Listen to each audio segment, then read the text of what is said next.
Circus خوابوں سے ہی شروع ہوتا ہے اور زندگی کا روپ دھار لیتا ہے۔ کئی راستے دکھاتا ہے۔ کوئی راستہ مثبت جواب دے دے اور زندگی معنی دینے لگے تو ٹھیک، وگرنہ وہ خواب ہی ہوتے ہیں جو مرنا مارنا، کسی کا حق چھیننا اور خون کرنا بتاتے ہیں۔ وہ خواب ہی ہوتے ہیں جو بتاتے ہیں کہ باہر سب غلط ہو رہا ہے اور بس تم ہی ٹھیک ہو، جا کے سنبھال لو، اللہ سونا معاف کرے۔ یہ خواب کس کس بات کا محرک بنتے ہیں، آگے بڑھتے بڑھتے معلوم ہی نہیں پڑتا، یا شاید وقت نہیں ملتا کہ معلوم کرو یا تسلیم کرو کہ یہ خوابوں کا سرکس ہے۔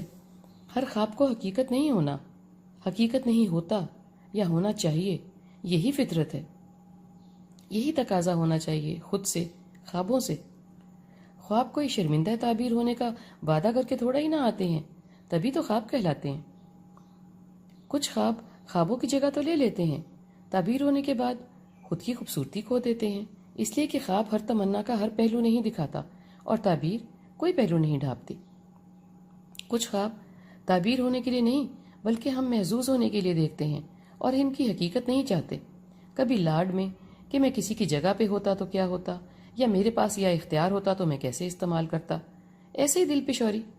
ڈرتے نہیں ہیں کہ پورا ہو گیا تو کیا ہوگا، بس ایسے ہی۔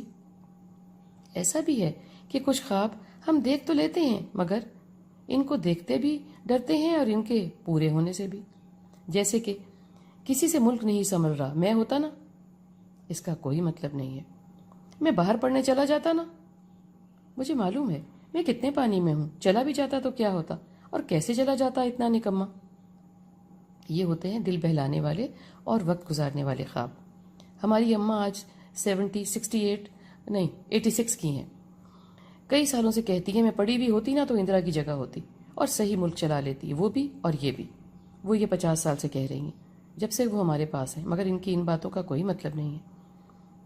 کبھی ہم خاص سوچتے چاہتے نہیں ہیں، بس کسی لمحے کسی انجانی سوچ میں مبتلا ہو جاتے ہیں، کسی جیسا ہونے کا خواب، کسی کے ساتھ ہونے کا خواب، اور بھی بہت سے بے وقوفانہ خواب اور چاہتے ہیں دل و دماغ میں جنم لیتی رہتی ہیں، اور وقت گزرنے کے ساتھ ساتھ ہم ان کو جھٹک دیتے ہیں دوبارہ نہ دیکھنے کے لیے، خود بھی چھپ کے خود کی گزری سوچوں اور خوابوں پہ مسکرا دیتے ہیں۔ کچھ خواب ڈنڈوں پہ چڑھ کے، ڈنڈوں کو گھما کے، ڈنڈوں کو چلا کے ٹوٹتے بنتے رہتے ہیں، اور کچھ ڈنڈے پہ خود کا توازن برقرار رکھنے کے دھیان میں بس بھلا دیتے ہیں کہ یہ خوابوں کا سرکس ہے، اور تاروں پہ لٹک کے اٹک کے رہ جاتے ہیں۔ کچھ شو دکھا کے فارغ ہو جاتے ہیں اور کچھ سوچتے رہ جاتے ہیں کہ کیا ہوا، میں یہ کرتب کیوں سیکھا، میں اس درگھٹنا میں کیوں کودا، میں شوشہ کیوں چھوڑا، میں نے یہ خواب کیوں دیکھا، میں نے کیوں کیا، کیا کیا، کہیں پورا ہی نہ ہو جائے۔ اسی سرکس کے چند کردار حقیقت کا روپ ہیں، اور ادھر ادھر لوگوں کے اشاروں پر نہیں ناچتے، نہ ہی کسی کے حوالے ہوتے ہیں، نہ ہی کسی کی قید میں۔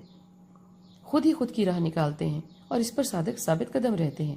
ثابت قدمی ان کو سرکس کی یاد نہیں آنے دیتی، اور پھر کبھی ان کو سرکس کا حصہ نہیں بننے دیتی، نہ ان خوابوں کا جو معلوم نہیں پڑنے دیتے کہ یہ خواب ہیں اور سرکس لگا ہوا ہے۔ ہر کردار پھدک کے ادھر کا ادھر نکل جاتا ہے، پتہ نہیں کہاں چلا جاتا ہے بلا وجہ، جو کسی کے لیے صحیح نتائج ہی نہیں نکالتا۔ سرکس کا بازیگر نہیں بننا، آپ نے ثابت قدم رہنا ہے۔